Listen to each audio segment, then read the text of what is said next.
Wake up, wake up. I am your host, Chantel, better known as Miss Recycle, and you are officially on the Wake Up and Smell the Coffee show, Infinity TV. Yes, yes, yes. Today, y'all, we're going to talk about warning signs of being encountered with a possible demon or evil spirit, okay? So you need to know the warning signs. The last video I did was how to spot the head witch in the family, okay? So now you need to know the warning signs, right? On like how to tell when you've been touched by these demons, basically. How to tell when there's an evil spirit around you or something like that. And at the end, what we're going to do is teach you how to get rid of them, okay? Because, for every problem, there is a solution. For every problem, there is a solution. And if you are anointed, then you know that we have dominion over these demons, okay? We have dominion over these demons, and we can get rid of them. But you have to know what to do and what to say, all right? They say the power is in the word, and yes, it is. But you have to know the word. You have to know what words to say. You have to know what weapons to go into battle with. You have to make sure you have your armor, okay? And what type of weapons you need, all right? Because you can't take a knife to a gunfight. You may need a gun or you may need a missile. Let's go, let's go, let's go. Okay, let's go. This is a serious topic, y'all. I need y'all to understand that we are at war. Well, excuse me. They are at war with us. So we need to know how to equip ourselves, okay? Um, I was born and raised in a church, in a church environment, Mount Olive Baptist Church. So, I used to go to church every Sunday with my grandmother. Thank God. Oh, thank God that she forced me to go. I did not want to go to church, okay? Did not want to go. She had to force me. I'm not going to lie to you all. But I'm so glad that she made me go. She made me go to Sunday school. And through like me going to Sunday school is where I really learned a lot of these things. Now, don't get me wrong. I may not be able to tell you exactly what scripture to go to, right? But I'm very familiar with the scriptures. So all you would have to do is just boom, boom, boom, go Google it or go to the Bible and look it up. You know what I'm saying? But for the most part, you can Google it, right? They have Bibles online that you can access, and so you can just Google a verse that I said or something like that and just go and retrieve it, and you'll know exactly what chapter, what book, and things like that it came from. But for the most part, guys, I can tell you that I remember a lot of the things that I learned in Sunday school. Okay. And wow, it's like I fought going to school, like, period, even regular school. Like, it just wasn't for me. It wasn't. But I'm glad that my grandmother forced me to go. Even to regular school, she forced me to go there too. You know what I'm saying? Because at the end of the day, we need to know the game, right? If I was not equipped with this weapon, right, that my grandmother, thank God, equipped me with, if I wasn't equipped with this weapon, then I wouldn't know what to do and I wouldn't know what to share with you, right? Now, don't get me wrong. I went through some things, but one thing that I can say is I remembered her telling me to always burn your hair. Always burn your hair so that the so that the birds don't get it and make a nest out of it. This is what she used to tell me. Okay. Always burn your hair when you get finished combing and brushing or whatever. She used to always tell me this. If you ever go, especially if you go over someone else's house and you use their comb and you use their brush, she used to always say, make sure you get your hair out of their comb and brush and you burn it. Okay? When you go to the hairdresser, you're supposed to get your hair. You know, I do, but I don't. You know, I used to really do it a lot all the time, but now I just say a little prayer. You know what I'm saying? Because it's a lot. Because I got my hair mixed with their hair and somebody else's hair before me. Because don't act like they be keeping their shops clean like that. So, well, the one I go to is she's pretty clean. I must admit, but you know, there still will be mixtures of other hair on the floor. So what I do is say a prayer, right, denouncing any witchcraft that was attached to my hair, right? Because they say that most of these hairdressers do spells over the people, the customers' hair to make sure that they return, right? But baby girl, my hairdresser ain't gotta worry about that, baby, because you know I'm gonna return. I'm coming back. I'm coming back because I like the way you do my hair. But anywho, okay, let me get back to the topic. So now, um, what I wanted to do was just come on here and share some of these things that my grandmother taught me. And it's like, wow, you know, I'm older now, and it's like, wow, I just never thought in a million years, okay, that I would have encountered some of the things that I've encountered. But I believe my grandmother knew that I was going to encounter these things. All right. Now, mind you, I believe my grandmother, may she rest in peace, Dorothy Franklin. Love you, love you, love you, love you, love you. Thank you. But I believe that she encountered some witches when she was, you know, young. She's the daughter of a pastor, the late and great Reverend James B. Benson. Matter of fact, I got a picture of him on my roof right here, baby. So this is a picture of my great grandfather, Reverend James B. Benson, who was the pastor of the Mount Olive Baptist Church when it was first brought here. I believe they were on. I can't remember the street that they originally started on, but I know Chelsea was the last. Chelsea Street off of East Delavan was the last street that I remember him preaching on. And I met my great grandfather, okay, literally in the flesh, and my great grandmother. So this is why I say no one can tell me who I am. No one can tell me where I came from, okay, because I know my tribe, right? I know my tribe. I know my lineage. My great grandfather was a pastor, and my great grandmother was First Lady of Mount Olive Baptist Church, baby. And we come from some strong genes, strong lineage. Okay. But anywho, so this is how it basically how the knowledge has been passed down from generation to generation. Okay. Because I come from a strong biblical family who I believe we fell from grace. I ain't even gonna lie to y'all, okay? We fell from grace. Something happened somewhere down the line, which I got a couple of stories about, but I'm not gonna share that with y'all today. Maybe I'll save that for story time, okay?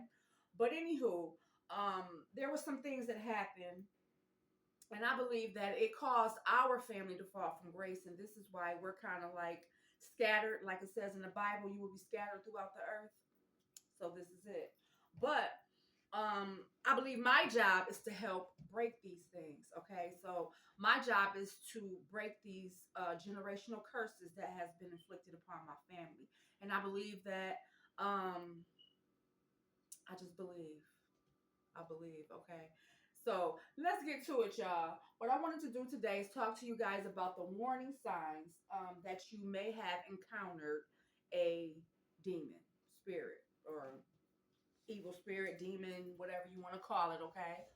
Um, so the first one, I chose to do this list because as I'm listening to other people's videos and things like that, it's some things that they did not mention, some things that they failed to mention that I was taught when I was a child, okay? So the first one that I want to touch is looking through your children. Okay. So now when you have babies that reject people, right? When you have babies that are afraid of interacting with, especially an adult, right? So when an adult walks in the room and your child begins to cry and things like that, pay attention to that. Okay. Pay attention to that. Especially if the child, well, if the child knows them or doesn't know them. but I'm going somewhere with this, okay? So if the child doesn't know him, so say a newborn, right? I'm telling y'all this has happened. Say it's a newborn, right? And let's give an example. Say it's a newborn. You're at the hospital and the grandmother of that newborn, okay, comes to visit the child. The grandfather comes to visit the child, okay, and they, come and pick the child up. And immediately when they pick this newborn baby up, the baby starts to cry. That's the number one sign, okay? That something is going on with that person. This person may have a demon attached to them. Because as you know, babies are innocent and they sense the aura around a person.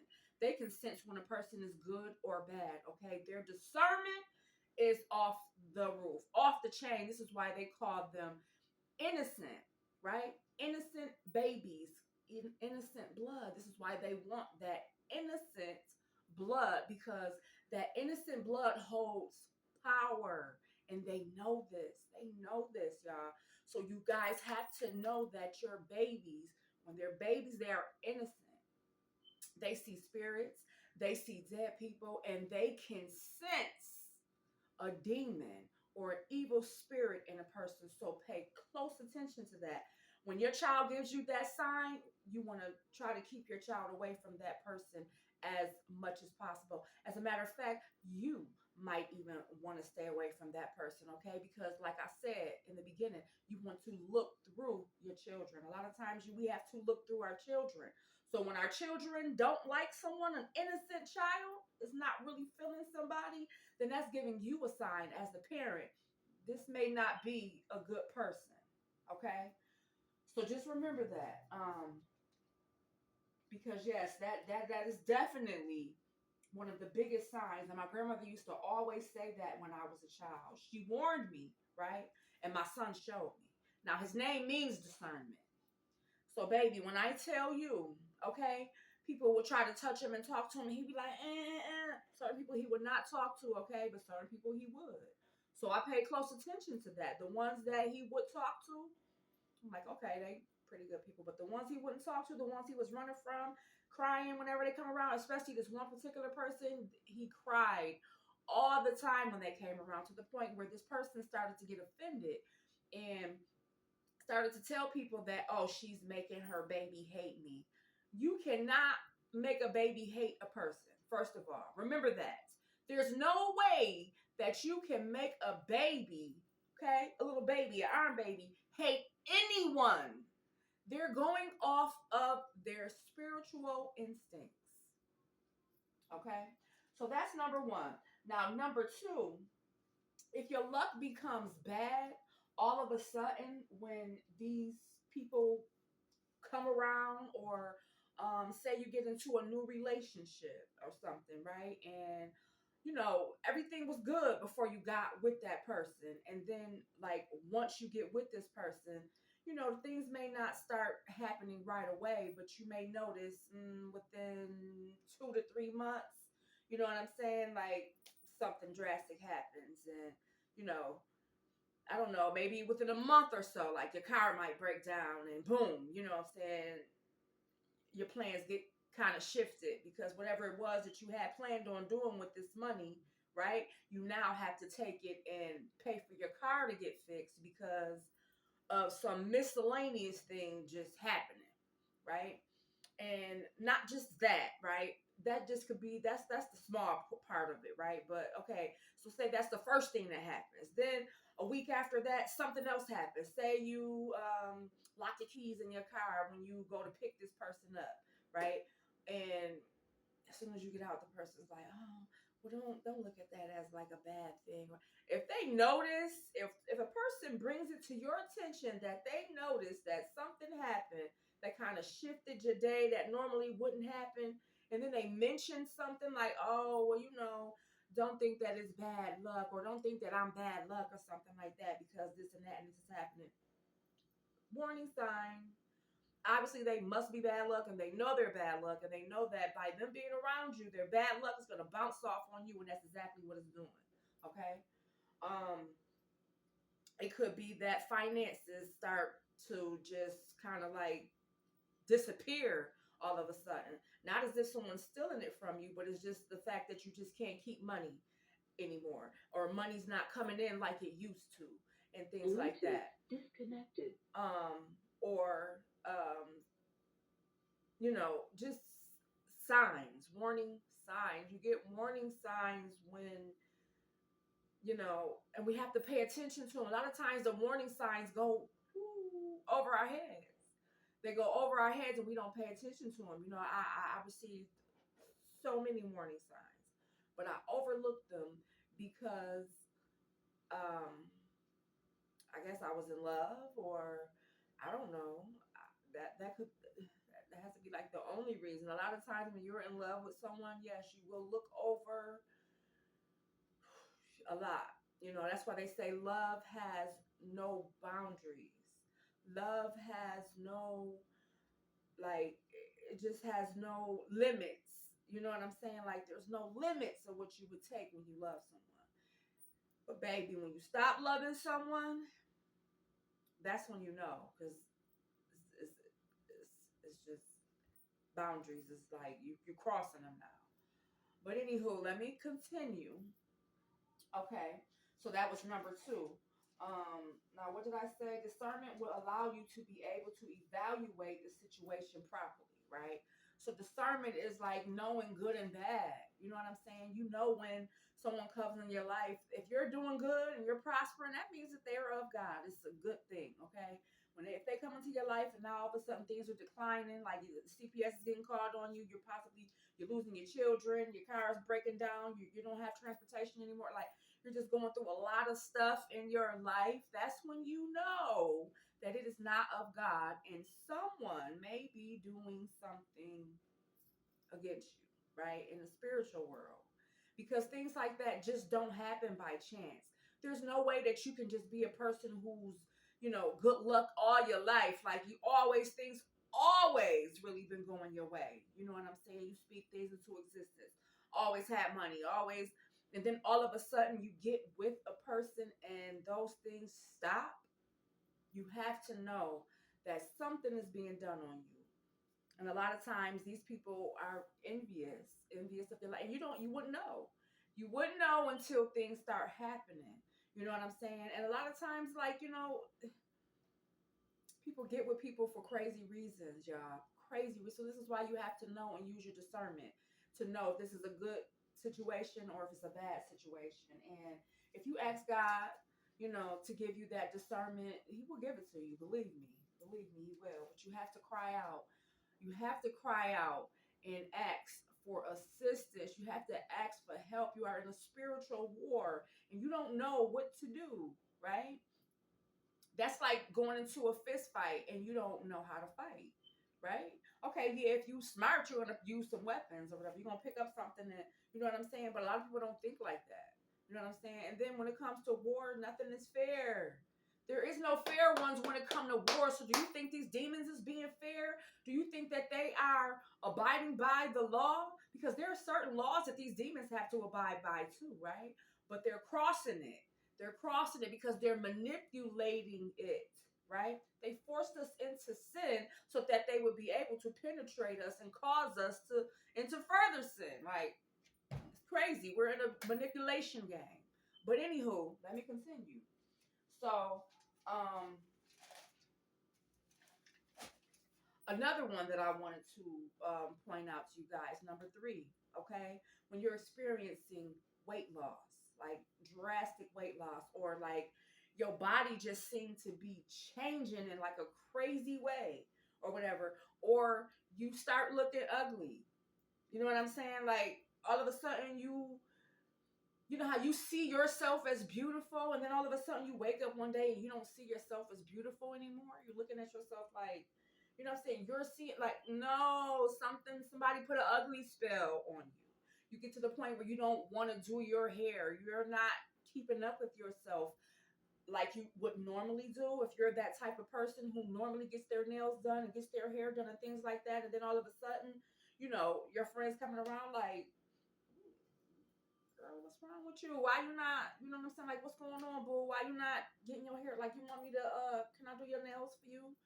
You want me to do your hair? You know what I'm saying? Like, you okay? You know, sometimes people need that. When you notice that your friend has gotten into a new relationship and they start changing, like physically changing, you know something is wrong. Say something, do something. Try to point it out to them without making them mad, because you know sometimes people will get upset when you bring things like that to their attention.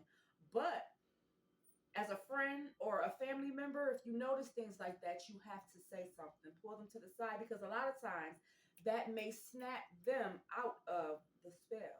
Okay. Um, so yeah, like weight loss, hair loss. Um, oh, and that hair loss, a lot of it is coming from the weave. A lot of it is coming from the weave.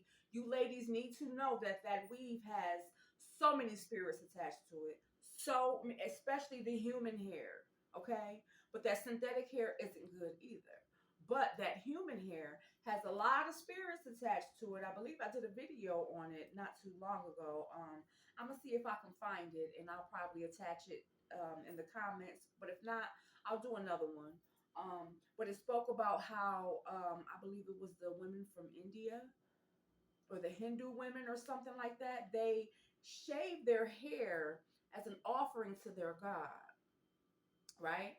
And that hair is being sold to us in America, right? So all of you women who are wearing this hair, this is real natural hair and came really from somebody, right? But they prayed over the hair, they did all kind of stuff to this hair, all right? And then you're wearing the hair. So whatever is attached to that hair, yes ma'am, will be attached to you, okay? Sir, because we have some men out here who want to wear weave too. You know what I'm saying?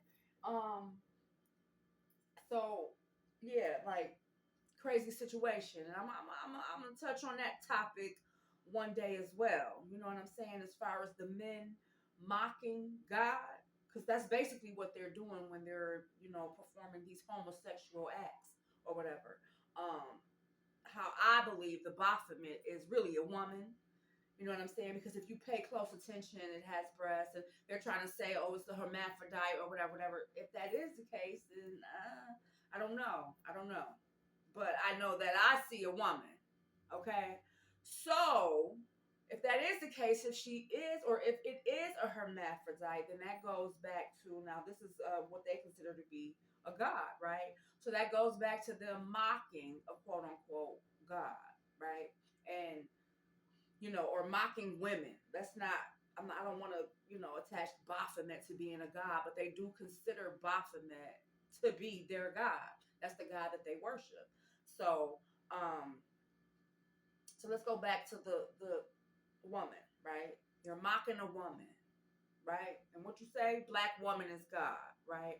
So you're acting like a woman, trying to be like, So yes, you're mocking God, and God said that thou shall not be mocked.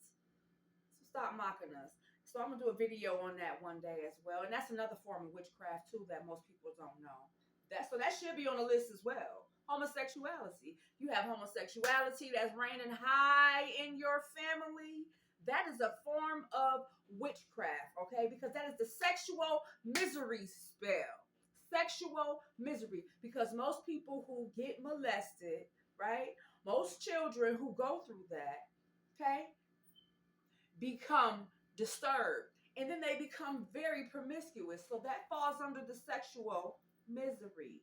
Okay, so that's, yeah, we're going to put that on the list too. So that's number 4. Okay, number 5. I have a message for you men. Okay,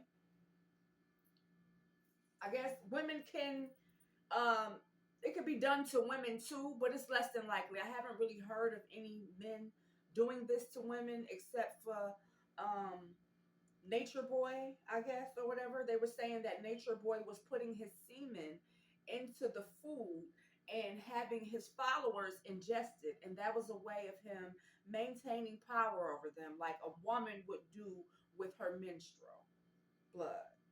Okay, so my thing is people, period, be careful where you eat and be careful what you eat, right?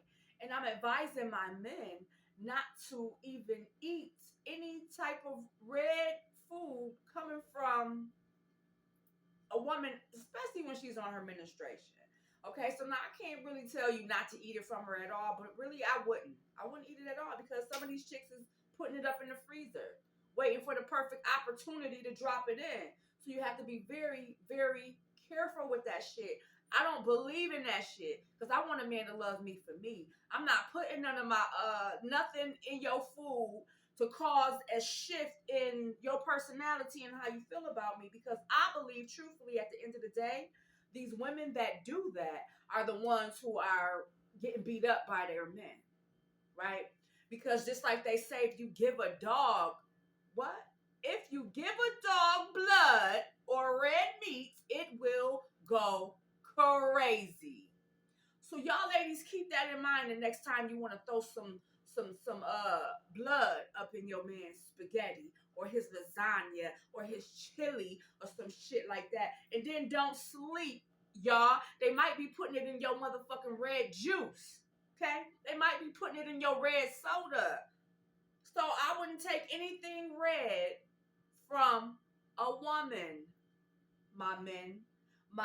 The men who are really righteous men and they want to live, in that straight and narrow path, or they're trying to live in the straight and narrow path, and they're out here indulging. See, this is mainly going to happen to the ones who are not married, right?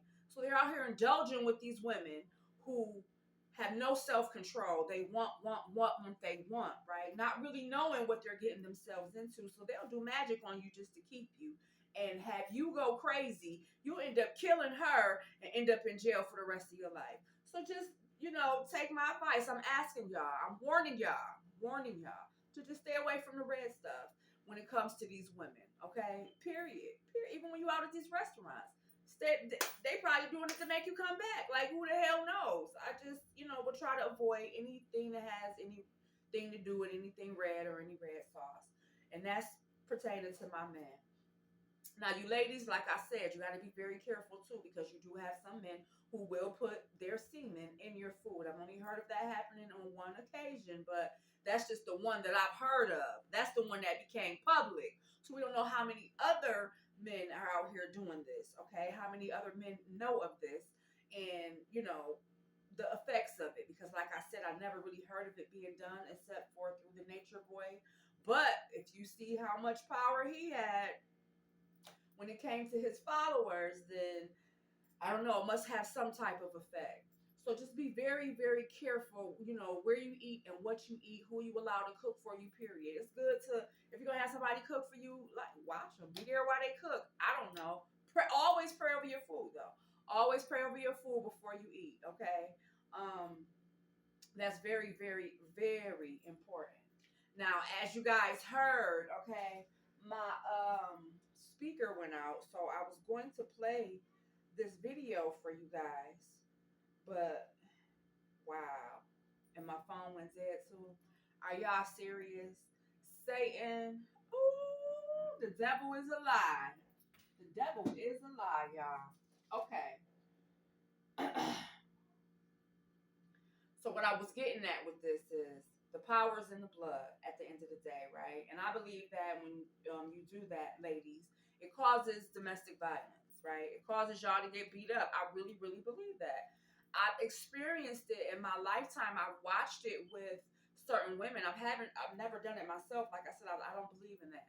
But I do know of some women who were doing witchcraft on their men, and those women were oh, my phone went dead. That's why it disconnected.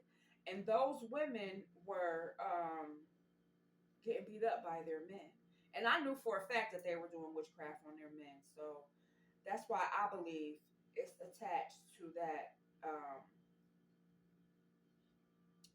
that situation right there with the blood and the food, and or even spells. They have love spells that you can cast too. So if you're casting a love spell, it backfires. And I believe this is why you're getting beat up. This is why you're losing your teeth, and some of it you losing your life. And at the end of the day, you end up losing your man. There was one story that I heard about where the woman was feeding him so much blood in her spaghetti, right? It's her husband.